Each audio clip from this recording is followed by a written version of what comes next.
माऊली म्हणतात, भगवान श्रीकृष्णांचा अर्जुनाच्या गुरूंचा सात्विक राग म्हणजे एका प्रेमळ आईच्या रागासारखा आहे.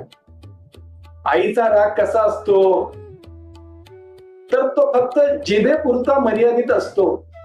आईच्या मनामध्ये, हृदयामध्ये, चित्तामध्ये, अंतःकरणामध्ये रागाचा साधा ओरखडा देखील नसतो. पण आई वरवरच रागवत असते.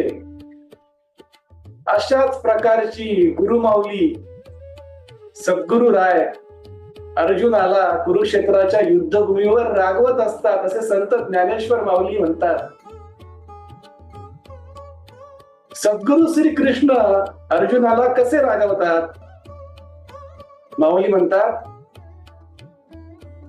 अहो अर्जुना, तुला हे माहिती नाही